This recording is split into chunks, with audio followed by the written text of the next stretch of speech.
আপনার নির্বাহী আদেশে হলো নির্বাহী প্রধানের চেঞ্জ হওয়ার পরে কিন্তু সেই নির্বাহী প্রধান চেঞ্জ হওয়ার পরে পরবর্তী নির্বাহী প্রধান যদি কিছু না বলেন তাহলে কিন্তু আপনার ওই নির্বাহী প্রধানের কথাই বলবৎ ওইভাবে থাকার কথা না।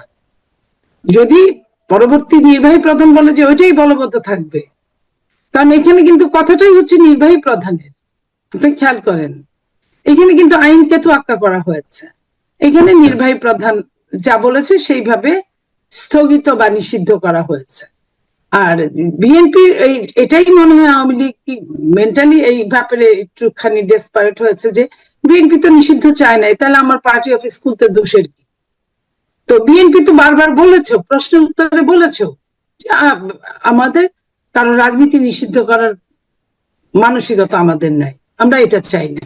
আমাদের চেয়ারম্যান সাহেব কয়েকদিন আগে একটা নির্বাচনী বক্তব্যে উনি বলেছেন যে সাধারণ আওয়ামী লীগ যদি ফিরে আসতে চায় তাহলে আমাদের কোনো বাধা থাকবে না। আপনি নিশ্চয়ই শুনেছেন। তো তার ছেলেমেয়েরা যদি রাজনীতি করতে চান তাহলে আমাদের কোনো নিষেধাজ্ঞা থাকবে না। তো এই যে এটার মানে কি? এটা তো কিন্তু এটার পরে এনসিপি জামাত এটা নিয়ে বেশ কথা বলার চেষ্টা করেছে, কিন্তু উনি ওনার জায়গায় স্থির থেকেছেন। প্রিয় দর্শক, মানচিত্রের নিয়মিত আয়োজন কথোপকথনে বিএনপি সরকার গঠন করেছে, তার আগামী পথ চলাটা কতটুকু স্বাচ্ছন্দ্যময় হবে, বিশেষ করে যখন জামাতে ইসলামী প্রধান বিরোধী দলের আসন এবং বিএনপির জন্য আসলে এই মুহূর্তে চ্যালেঞ্জটি কি, আমরা খুঁটিনাটি বিষয়ে কথা বলবো। এই বিষয়ে আলোচনার জন্য আমাদের এখানে যুক্ত রয়েছে সাবেক সংসদ সদস্য, বিএনপির কেন্দ্রীয় নেত্রী, স্বনির্ভর বিষয়ক সম্পাদক নীলুফা চৌধুরী মনি। নীলুফা চৌধুরী মনি, আপনাকে স্বাগত জানাচ্ছি আমাদের অনুষ্ঠানে। ধন্যবাদ। প্রশ্ন হচ্ছে যে যখন জামাত বিরোধী দলের আসনে এবং ইতিহাসের এই প্রথমবারের মতন জামাত বিরোধী দলে বসেছে, যথেষ্ট সংখ্যক আসন পেয়েছে, আপনার কি মনে হয় যে বিএনপির জন্য আগামীর পথ চলাটা কতটা স্বাচ্ছন্দ্যময় হবে অথবা কতটা কণ্টকাকীর্ণ? ধন্যবাদ আপনাকে, যারা শুনছেন আমার শুভেচ্ছা অভিনন্দন। অবশেষে বিএনপি সরকার গঠন করলেন এবং জামাত প্রধান বিরোধী দল। সত্যিকার অর্থে একটা বিরোধী দল যদি স্মার্ট বিরোধী দল থাকে তাহলে দেশের জন্য মঙ্গল, সরকারের জন্য সরকারের যদি অন্যরকম কোনো ইচ্ছা থাকে সেটার জন্য হয়তো অমঙ্গল, কিন্তু দেশের জন্য মঙ্গল। তো জামাত বিরোধী দল কখনো এর আগে ছিল না, তো কতটা স্মার্ট হবে তার কাজে বোঝা যাবে, কাজ শুরু করার আগে বোঝা যাবে না। তবে মনে হয়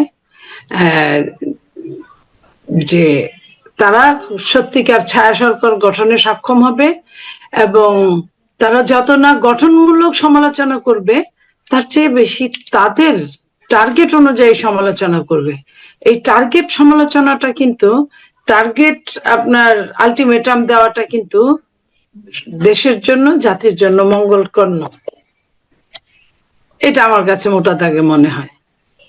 টার্গেট সমালোচনা বলতে ঠিক যদি একটু ব্যাখ্যা করতেন। টার্গেট সমালোচনা জামাতকে উপরে ওঠার জন্য যে কোনো ভাবে মওদুদিবাদকে প্রতিষ্ঠিত করার জন্য, যে কোনো ভাবে তাদের চিন্তাধারার ইসলামকে প্রতিষ্ঠিত করার জন্য, সবার জন্য যে ইসলাম সেই ইসলাম না, তাদের চিন্তাধারা প্রতিষ্ঠিত করার জন্য তারা সর্বোচ্চ আপনার আন্দোলন করবে এবং সর্বোচ্চ সরকারকে বিব্রতকর পরিস্থিতির মুখোমুখি করতে পারে যে কোনো সময়। এটা সরকারের কখনোই ভুলে যাওয়া ঠিক হবে না।